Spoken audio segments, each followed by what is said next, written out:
Mahigit 18 milyong pisong halaga ng cocaine ang nasabat mula sa isang turista sa Clark International Airport sa Pampanga. Resulta ito ng operasyon ng pinagsanib na puwersa ng Customs Anti-Illegal Drugs Unit, Philippine Drug Enforcement Agency at Clark International Airport.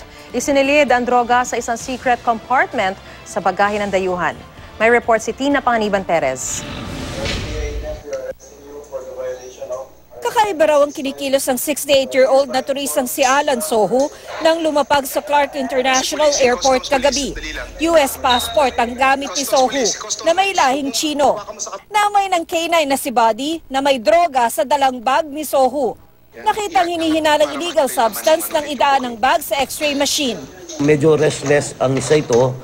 Nilabas na daw yung gamit, mabigat pa rin yung bag. Yung pala, meron palang secret na compartment sa loob na nakita sa x-ray nung buksan, it yielded 2 big plastic na nakabalot ng illegal substance. 2.3 kilos ang bigat ng nakuhang substance na sinuri sa laboratorio ng Philippine Drug Enforcement Agency Region 3. Kumpirmado ang cocaine nito at ang presyo kung ibebenta, 18.4 million pesos. Alam niyang idala siyang drugs? I believe so, sir, ma'am.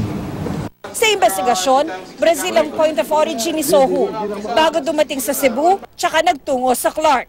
Di pa malinaw kung sa Pilipinas ang drop-off point ni Sohu. Inaalam pa rin kung sa Brazil nanggaling ang cocaine. Hindi na-detect ang cocaine sa Cebu dahil hindi pinababa noon ng mga pasahero.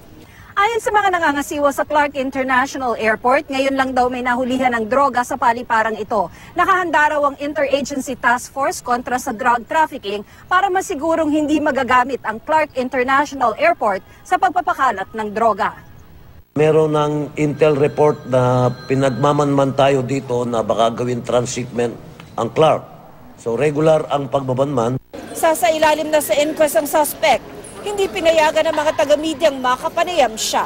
We will take custody of him po. Then afterwards, magpa-file po kami ng case against him, violation of Section 5 of Republic Act 9165, which is transportation of dangerous drugs po.